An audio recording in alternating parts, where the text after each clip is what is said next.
Hello friends, I'm here to make kind of a special episode of my Sonic Stories.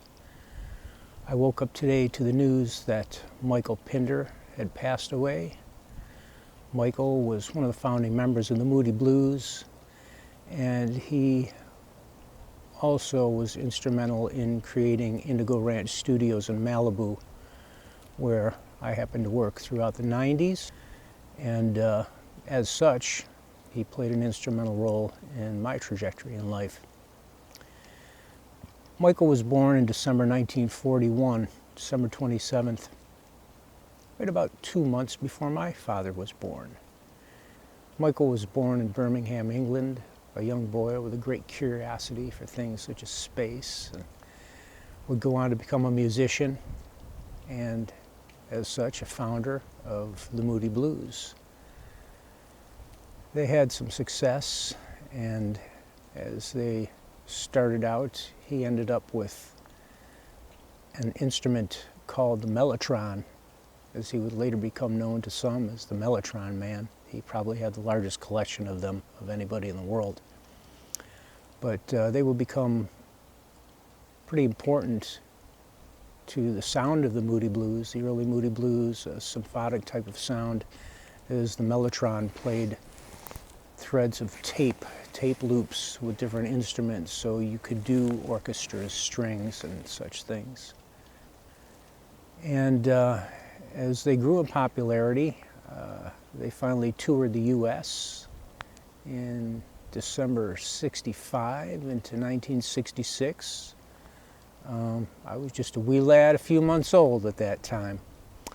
And rumor has it that one of their first shows in the U.S., as they came to harmony in one of the songs, the back of the mellotron flopped open and all the tapes came out. So Michael, being that this was a high maintenance instrument, learned to work on these things. So he brought out his tools and fixed the darn thing while the lighting guys showed cartoons and entertained the crowd.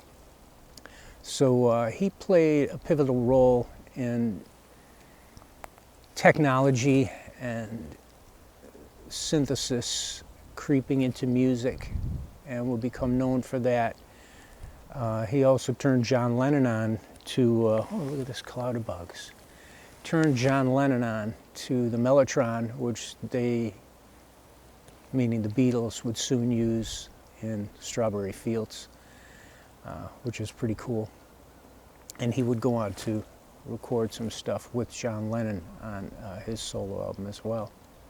As the Moody Blues wore on, it was about 1974, and he was becoming a little disillusioned with the crime and the state of affairs in England, but was also looking to open a studio, a home studio, a proper studio, where he could record. And he just so happened to be looking with Richard Kaplan, who was my mentor and owner of Indigo Ranch at the time I was there. Richard started as like a laser guy. He was a cameraman, actually. He got into lasers, and eventually they put him behind the mixing desk and said, "Here, you could do this, record." And so started his journey into engineering and producing. So Michael and Richard were looking for a studio, and the hunt started in England, in Europe, but at that time in 1974, the economy was just tanking there, and it just didn't make sense. So they switched focus and said, let's look in the U.S. So Richard was from Southern California, Hollywood, Southern California. There was a big music scene there naturally. So they started looking, and you know, Michael had an idea of how this place would be. He wanted a beautiful studio. He drew this picture, actually, which was this building with mountains in the backgrounds and the palm trees. And you know, that was the kind of place they were looking for. You know, you envision maybe an early version of a vision board. So during their time looking, property came on the market, and Michael got in touch with Richard and said, yeah, there's this property on the market today. We need to go see it. It's up in Malibu, up in the hills. So they meet with the realtor, they drive all the way up this road, which would be Corral Canyon, and they pull up to this property and stop the car and look around, and Michael turns to Richard and says, "Does this place look familiar?"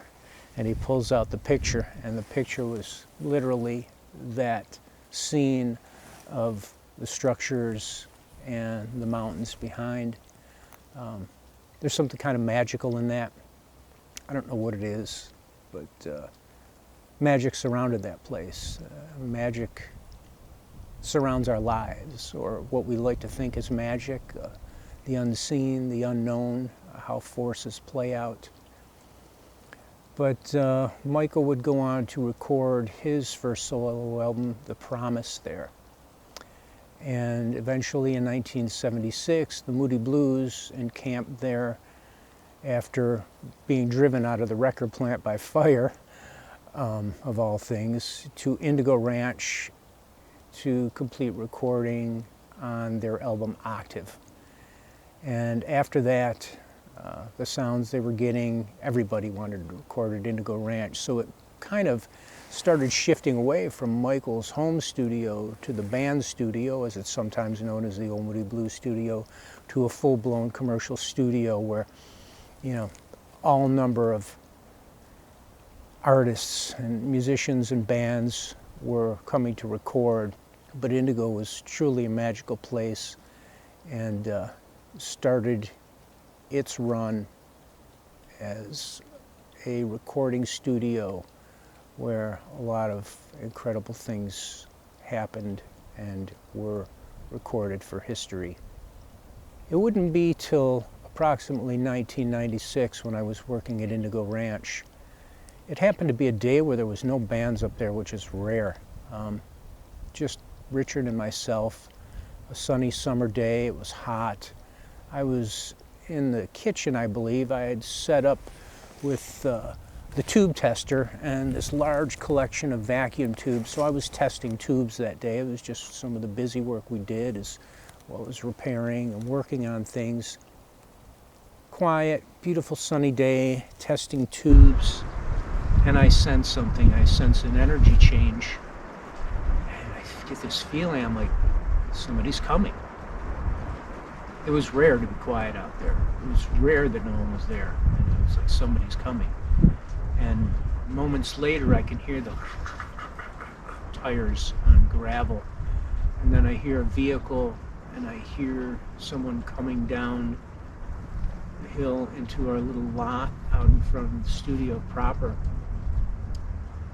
And it was Michael Pinder. He had just happened to be in LA at the time, and on a whim decided to come up and pay Richard a visit and see the studio. He hadn't been there in years.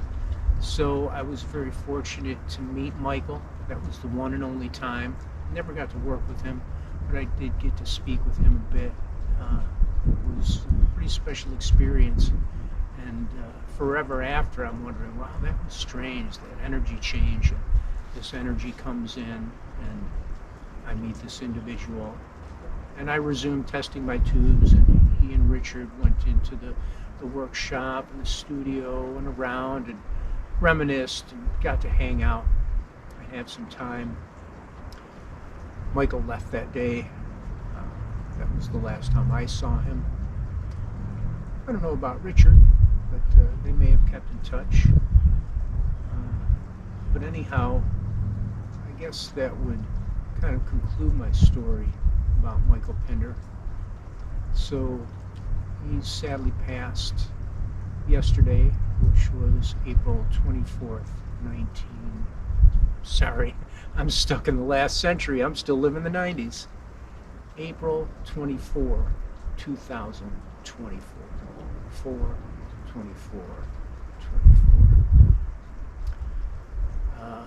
I owe him a debt of gratitude.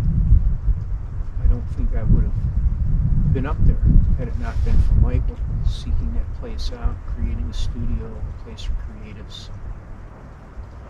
I spent most of the 90s up there. So I wish that he rest in peace. I send out love and healing wishes to his friends and his family. He leaves behind a wife and 3 sons. All the Moody Blues camp, many of them have passed. My mentor, Richard Kaplan, passed away several years ago, for 20 teens. And time marches on to the point where there's less and less of us left. And I think it's important to share these stories, share them with you, record them for posterity, so that we can connect the dots and look back and get a feel for what the past was like. With that, I'm going to end here.